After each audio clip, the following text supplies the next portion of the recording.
my name is Daly Hummel, and I'm with Ms. Kim Morrow from Housing. Ms. Kim, what are judicial actions and why are they employed?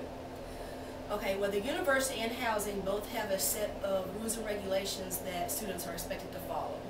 Students can find the rules and regulations for the university in the university handbook. Every student should have gotten one of those every fall semester. You can get a new one. The rules and regulations for housing.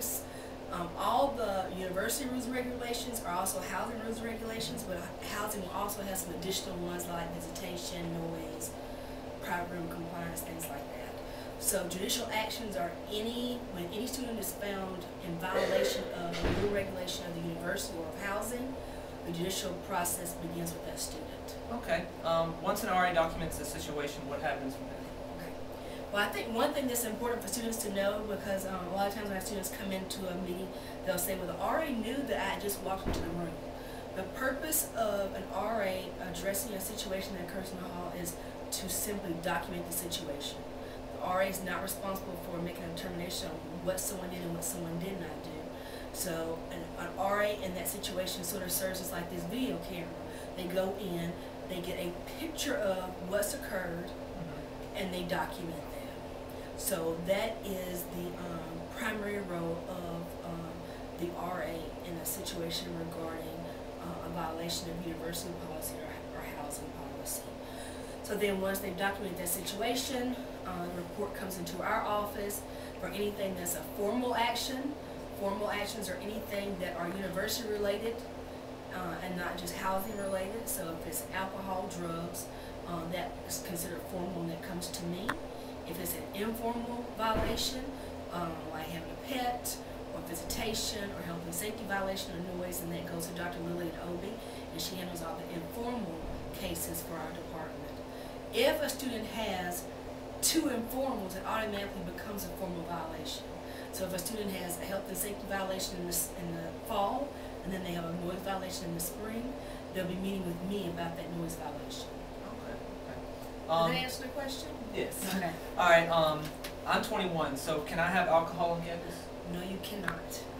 And I think one thing for people to realize is that we also have non-traditional housing on campus, Emerald Hill Apartments, and those are all students who are usually over the age of 21.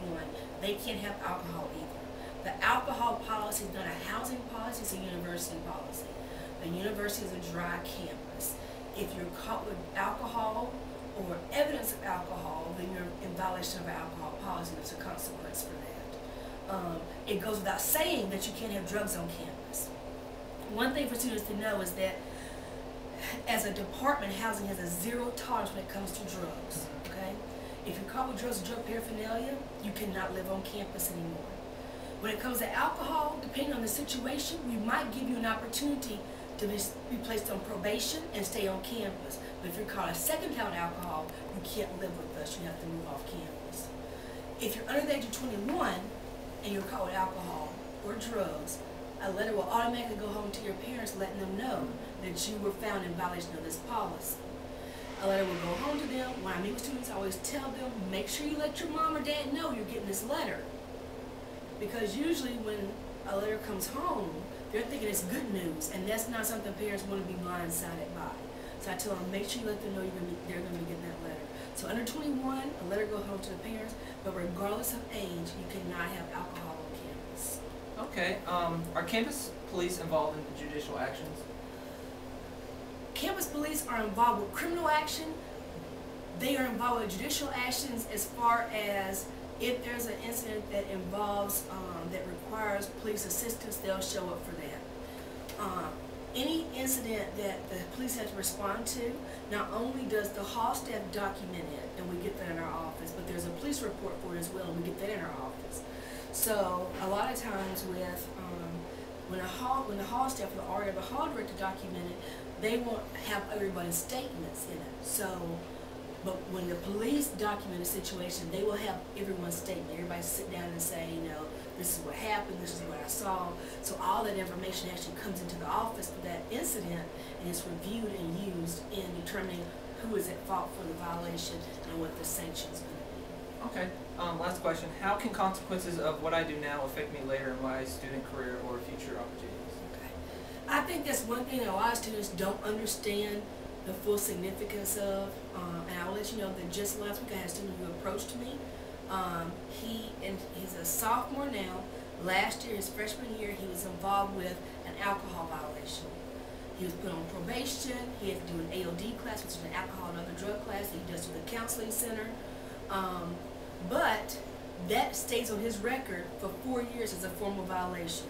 If you have a formal violation with the university, there are certain things you cannot do. You cannot run for SGA. You cannot hold certain other leadership opportunities on campus, and you cannot be funded for study abroad or university-related trips. So here is this student who was involved with an alcohol violation his freshman year, and now he's in a position that with his department of his major, he has an opportunity to go to a conference. But because he has that formal on his record, they will not pay for him to go on that conference. So what you do does stick with you the duration of your college career, and formal violations stay on your record for 4 years. So it's very important that people know and understand what's expected of them. I think sometimes students believe that rules and regulations are put into place to hinder their freedom.